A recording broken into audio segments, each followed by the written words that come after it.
जय श्री राधे, जय श्री कृष्णा। पुरुषोत्तम मास महात्म्य अध्याय 11। ऋषि पुत्री को शिव का वरदान। उस कल्याणी ने 5 मुखी वाले सनातन शिव का चिंतन कर अति दारुण तप आरंभ किया। वह बालक ग्रीष्म ऋतु के सूर्य में पंचाग्नि के मध्य बैठ दुष्कर्म तप करने लगी।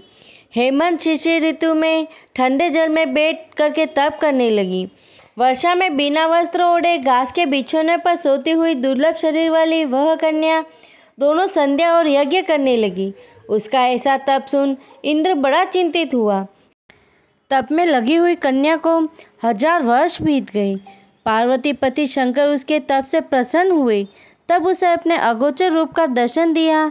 इस रूप को देख वह झट खड़ी हो गई, मानो देह में प्राण आ गए हो।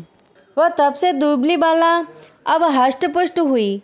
उसने विनम्र हो शंकर को नमस्कार करके मानसोपचार से पूज्य भक्ति युक्त मन से वह जगन्नाथ शिव की स्तुति करने लगी।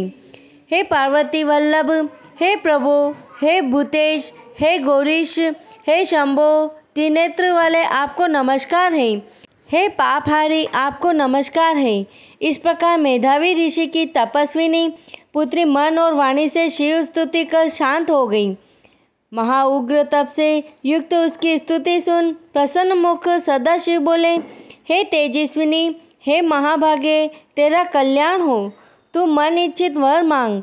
ऐसे वचन सुनकर वह ऋषि कन्या बोली, हे दया सिंधु, मुझे कुछ और नहीं चाहिए, मुझे पति दीजिए, मुझे पति दीजिए। इस प्रकार वह 5 बार कहकर चुप हो गई।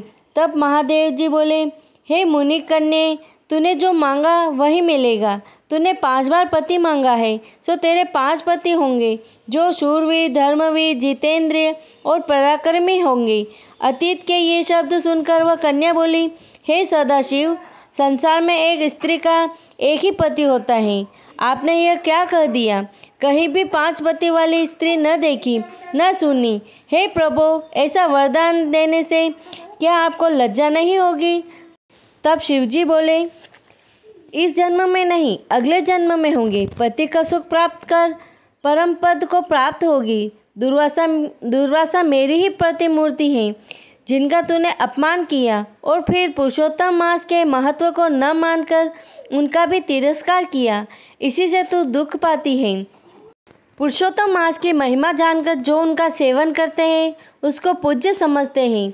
वे समस्त सुख, पुत्र पौत्रादि एवं समस्त सिद्धियां प्राप्त करते हैं। ऐसे लोग एवं देवताओं से पूजित पुरुषोत्तम मास के विषय में तूने अनादर के शब्दों का प्रयोग किया, सो तूने इसका फल पाया। इतना कहकर महादेव जी अंतर्ध्यान हो गए और वह ऋषि कन्या किसी झुंड से बिछड़ी एक मृग की भांति चकित खड़ी रह गई। वह चिंतातुर हो कुछ सोचती रही और फिर रोने लगी। इति श्री पुरुषोत्तम मास महात्म्य 11वां अध्याय संपूर्ण।